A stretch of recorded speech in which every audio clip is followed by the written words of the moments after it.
Hi everybody, Adrian Plass here, Yes, and Bridget. Hello. and this is number 271 in Sounding Shadows. Today, for the last few days, I've noticed we've been watching, or because of when we end up watching television sometimes during the day, we've been watching those adverts for funeral directors. Well, they always come on around tea time when they think people of our age are sort of settling down to watch But the quizzes. The picture you gather is that as long as you leave your children a lump sum and enough to have sandwiches after your death, then the rest of it is not terribly relevant. It's an oddly trivial sort of thing, but at the other extreme, and I'm really fed up with them. But at the other extreme, I gather that one or two, or at least one very prominent international politician, is angling for a peace prize. Oh, so that eventually it will be said that these wonderful things were achieved.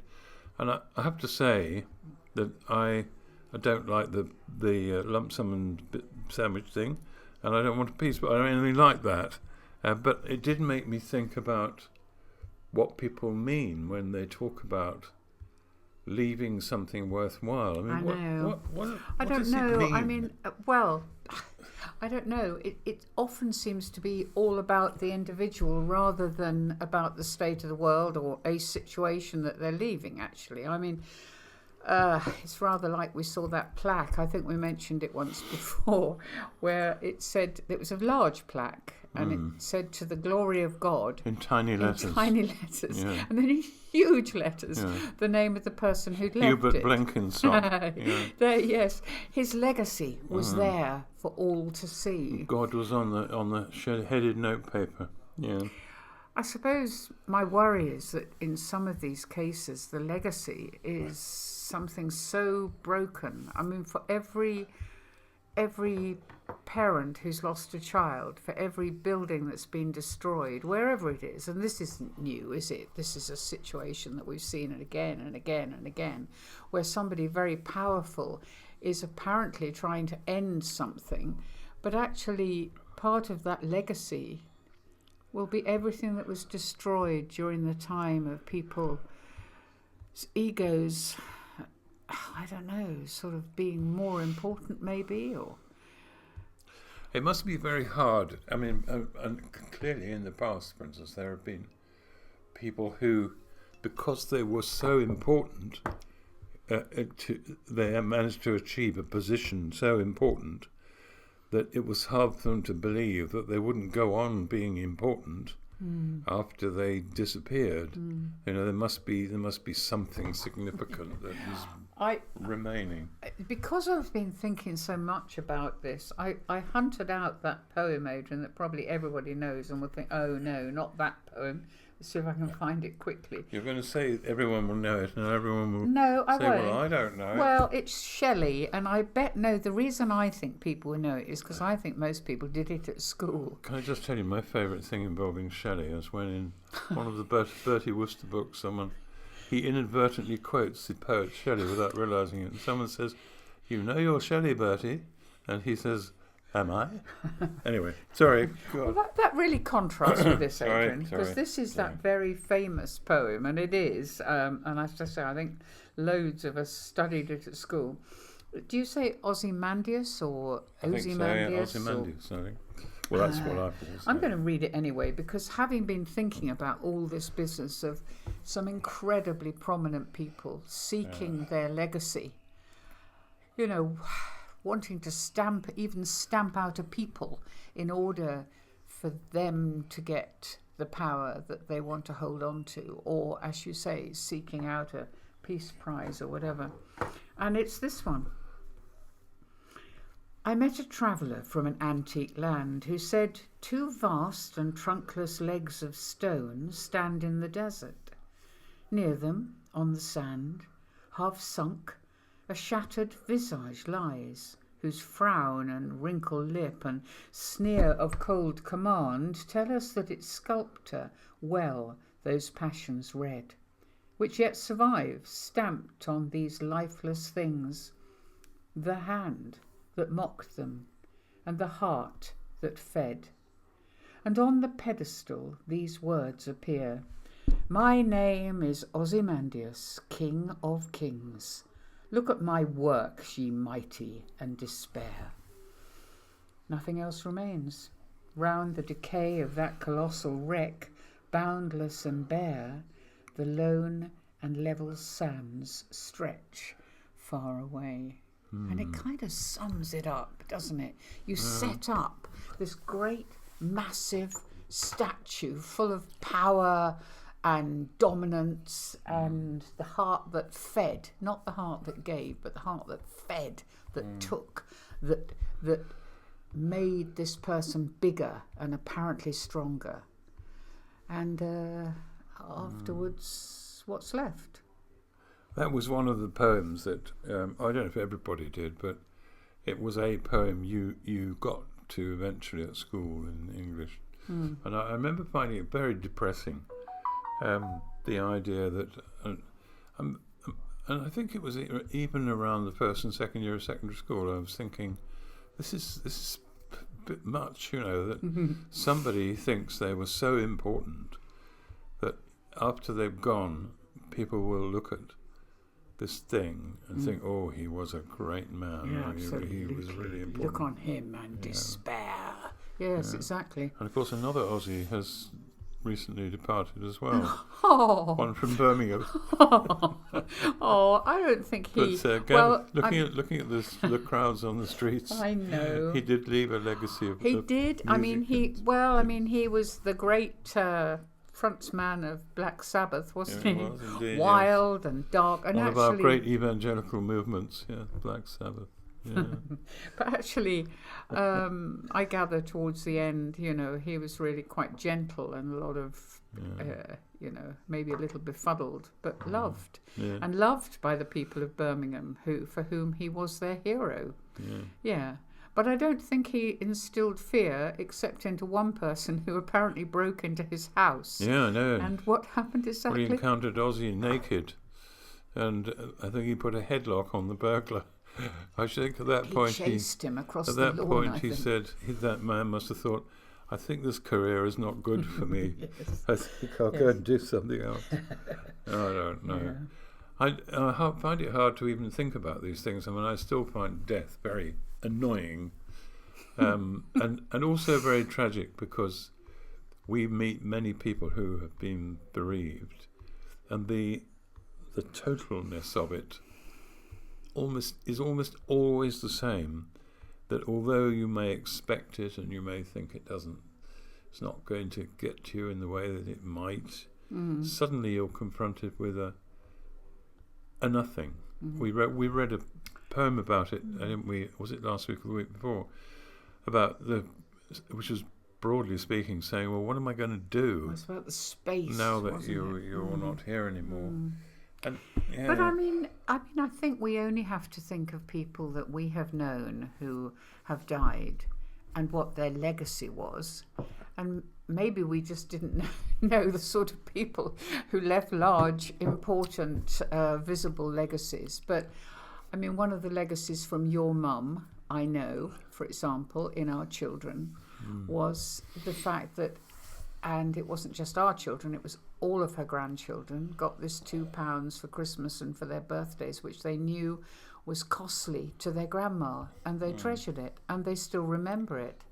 And I think for my mum, ironically, it was a meat patty that they remember, because she always worried about them leaving if they went to stay with her, possibly being hungry, maybe on the train home, and she would make them this meat pie for them to take. Now, I suppose that's not a legacy, maybe that's just a memory, but it fed them. It gave them something that when they look back on her, they remember with tremendous affection. Is that a legacy? It is an aspect of being loved, isn't it? Which, as a legacy, is not bad, is it? I mean, for people to think, well, she really loved me. She really loved me, and I think you can't do a lot better than that, really. But it confuses me, because it's not as simple as that for me. I mean, I made a sort of joke in a book once. I did this alphabetical book of religious terms called Bacon Sandwiches and Salvation, and under O was the word oblivion. And what my silly comment after oblivion was, it was oblivion, nothing to worry about. And the irony of it, of course, was that actually I think I'm more scared of oblivion than well, I don't even want to talk about eternal punishment, because I think we've said some very stupid things about that, not us, but all of us.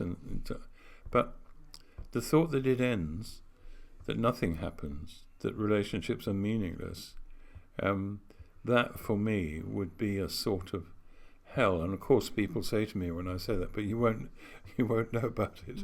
So no, but it is interesting. You. We read that lovely poem, didn't we, about her fear, this poet's fear that her mind would not still be part of her once she was in heaven, thinking about heaven, because that was who she knew. That was, so it's not the physical body, it's that essence of who you are. Will that still be around? So I suppose we all worry a bit about what happens afterwards. But I do know that for some people, leaving something tangible to be remembered, or making a stamp on the world for good, not just for bad, but doing something. And the interesting thing, and I suppose it is bringing Jesus into it, but the interesting thing is that we've said it before, he didn't build an empire. No. He didn't build a statue to himself. He died in a very ignominious way. And that had to happen before he then came to life again. And even then, he was only talking to a comparatively small number of people before he went again and went to heaven. It was still small. It was a few more, but it was still small. And the things he was saying to them are look after each other, and keep close to God. It was still pretty intense. But there was no empire building anywhere, was there? There was no put your stamp.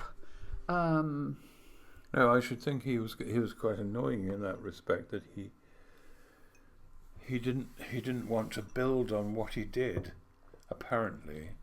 And of course, for those individuals who encountered him and received something unusual from him, that's all the legacy you need. For them, they would say, well, I don't know quite who he was or what happened to him, but this is what happened to me when I met him. But it's also to do with the context in which you place your life, isn't it? What do you mean?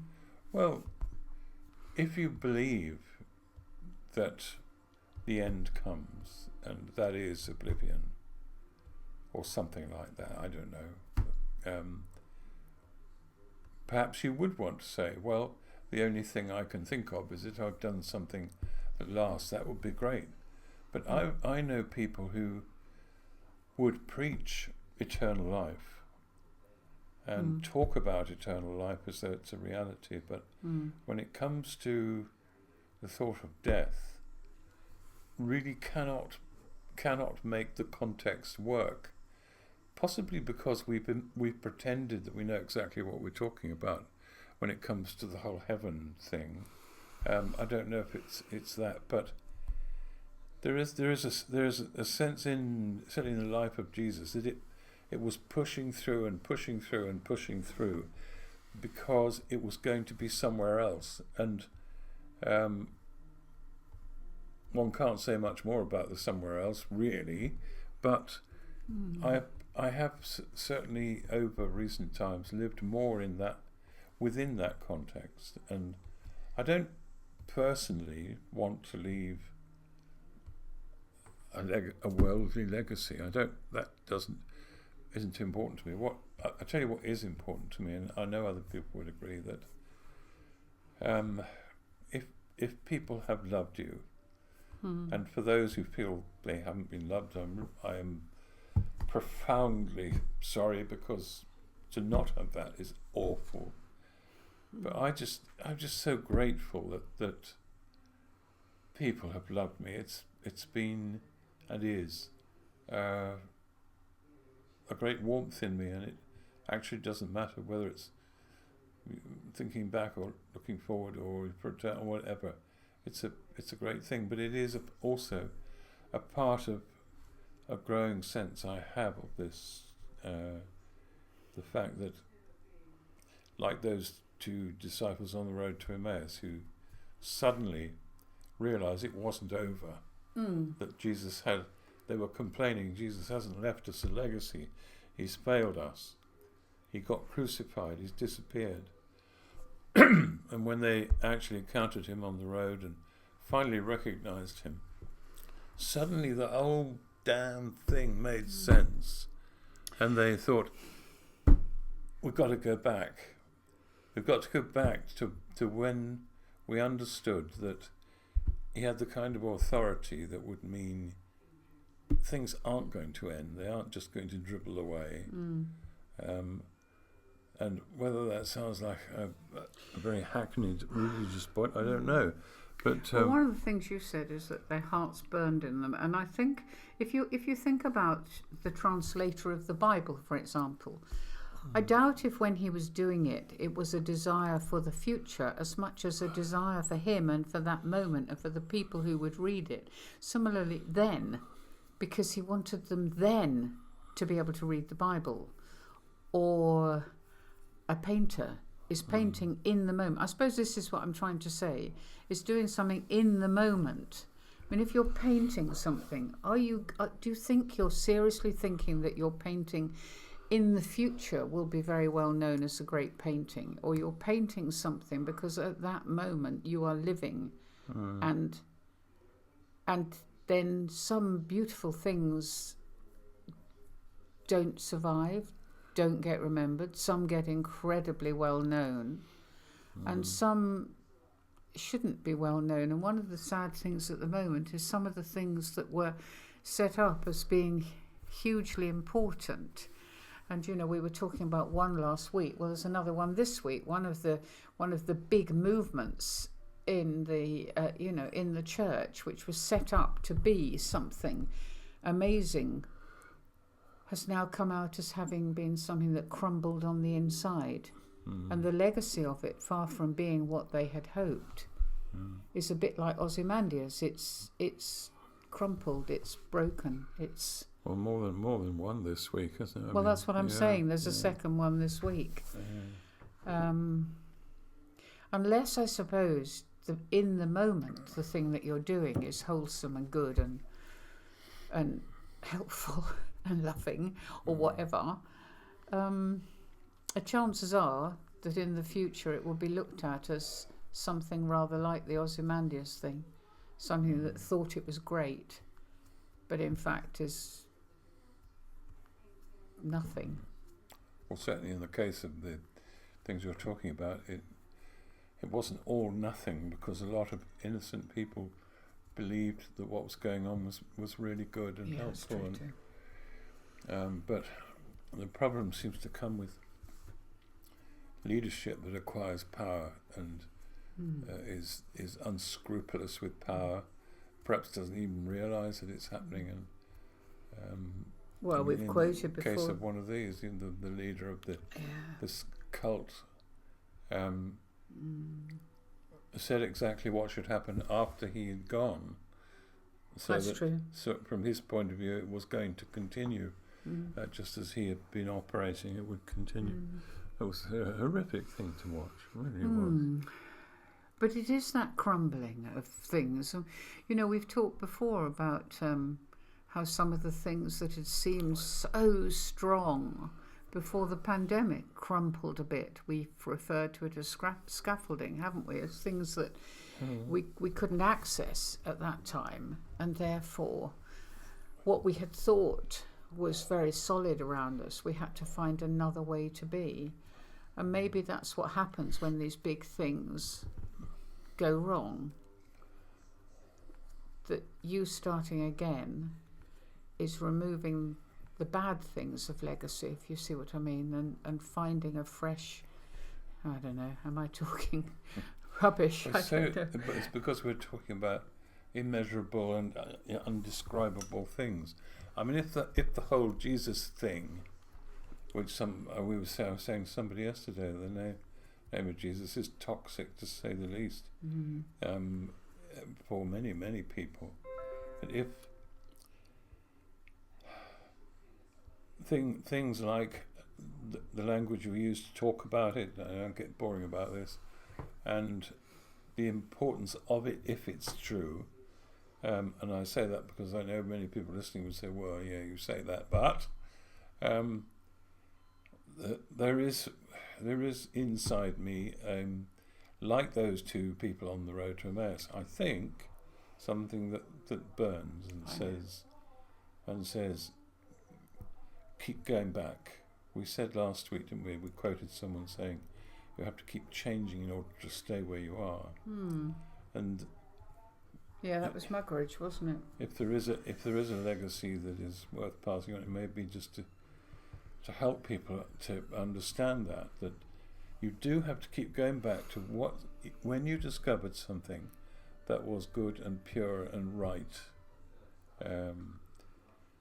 and not get overtaken by other ambitions and other fears and other and put titles on it and build statues of it, make it the thing, the big thing that has power. I'd be so interested to know what other people either would like their own legacy to be, or have felt about the sort of pressure on people to have something that is memorable in some way. Yeah. Well, interesting one. I would love to know. I mean, we know, I've known one or two people who suddenly, as old age crept up, were very concerned about their legacy, and I think they meant the legacy in the world rather than the legacy. Anyway, yeah, I'd love to know what people think. But each one will be strangely different, I imagine.